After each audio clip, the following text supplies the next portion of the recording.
ভাই, নামাজ পড়া সহজ, কিন্তু আল্লাহর রাস্তায় সম্পদ উৎসর্গ করা সহজ না ভাই। ভাই, সিয়াম পালন করা সহজ, কিন্তু আল্লাহর রাস্তায় যুদ্ধ করা সহজ না ভাই।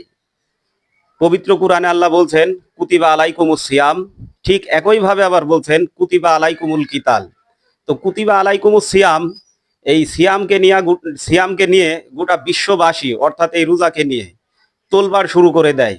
কিন্তু কুতিবা আলাইকুমুল কিতাল, যে তোমরা সশস্ত্র যুদ্ধ করো, যতক্ষণ না পৃথিবীর বুক থেকে এই অন্যায় অশান্তি যুদ্ধ রক্তপাত দূর না হয়, অর্থাৎ এই হানাহানি সংঘাত যুদ্ধ মহাযুদ্ধ বন্ধ করার জন্য আপনাকে ন্যায় ভিত্তিক একটি কিতাল সশস্ত্র যুদ্ধ আপনাকে করা লাগবে, যেটা মহানবী সাল্লাল্লাহু আলাইহি সাল্লাম তার বাহিনী নিয়ে, তার সাহাবীদেরকে নিয়ে যুদ্ধ করেছেন, সেই যুদ্ধ। তো ভাই, আসলে সিয়াম পালন করা সহজ, কিন্তু যুদ্ধ করা অর্থাৎ কিতাল করা কিন্তু সহজ না ভাই। মুখ দিয়ে দুইটা ভাষণ দেওয়া কিন্তু সহজ, ঠিক আছে, কিন্তু মানুষের পেটে খাবার দেওয়া কিন্তু এত সহজ না।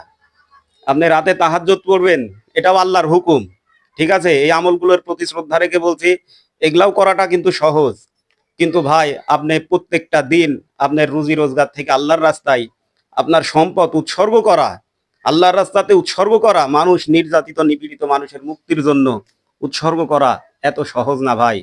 তাই আসুন আমরা সবাই মিলে এই সহজ আমলগুলো করি এবং কঠিন আমলগুলো করে আমরা মানব জাতিকে মুক্তি দেওয়ার জন্য ঐক্যবদ্ধ হই। সবাইকে আল্লাহ হাফেজ। সালামু আলাইকুম ওয়া রাহমাতুল্লাহি ওয়া বারাকাতুহু।